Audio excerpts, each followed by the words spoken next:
I've been in more church services than almost the breaths that you breathe. I'm telling you, I've been in so many services, revivals, retreats, advances, conferences, conventions, get-togethers, small groups, big groups, little groups, and groups I wish I never met. I mean, I have been to so many church services.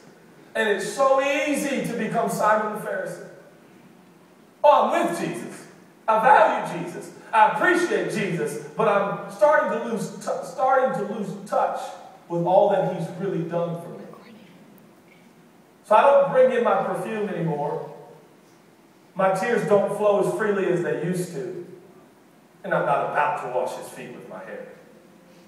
Because I've been in church a long time. Jesus says, he knows what Simon's thinking. You can probably just see it on his face.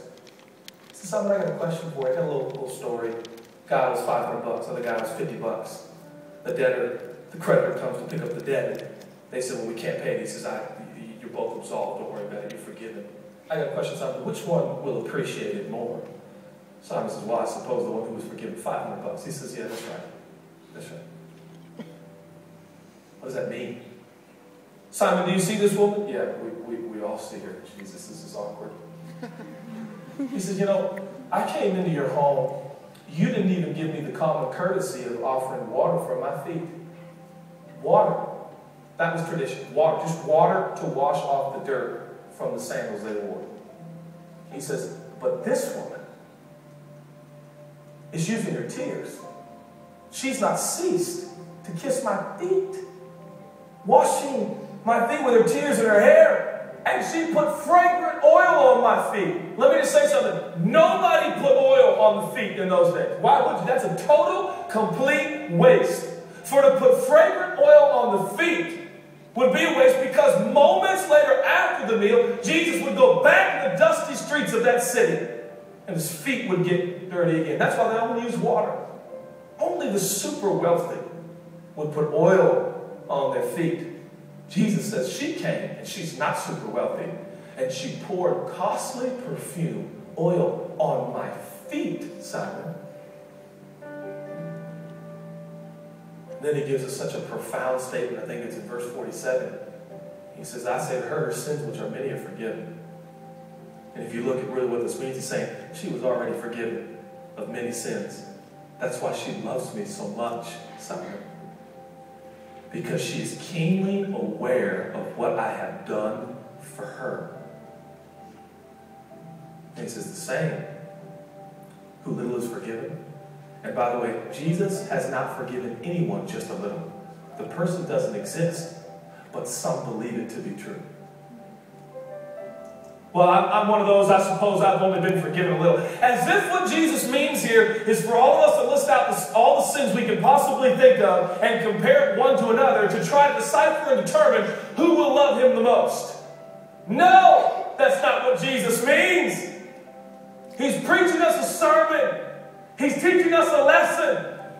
Whoever realizes the width, the height, the depth, the length of my love and my forgiveness, what will bubble up out of their innermost being is faith and trust and love. And at the end of this extravagant moment of worship with tears and oil and hair at the feet of Jesus, he says, this is faith. Come on. It's faith. It's not just how you talk or the highlights in your Bible.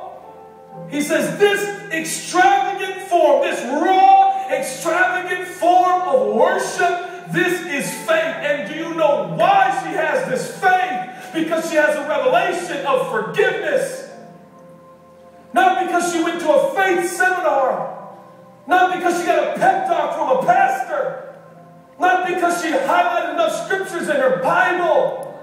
It's because as a broken, battered, sinful woman, Jesus still loved her. Jesus still forgave her. And so what came out of her was not premeditated. It was not calculated. For if it was, she would have never gone that day. What would a prostitute with a perfume bottle have business with Pharisees in the home of a Pharisee having a a meal. No woman in her right mind in that state would ever interrupt such a dinner. But she lost all her good sense, didn't she? Or maybe she lost all her bad sense, and only good sense was left. Love moved her to an uncomfortable, risky environment.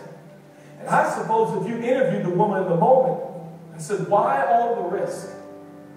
Man, have you considered you are risking your finances, your financial status, your social status, your emotional status? Have you considered all the risk of the riches and reputation? Have you, what do these Pharisees talk about you? Which they are, man. Why are you here? She would have said, I hadn't really thought of that. I just heard that he was close in town and I had to go to show him how great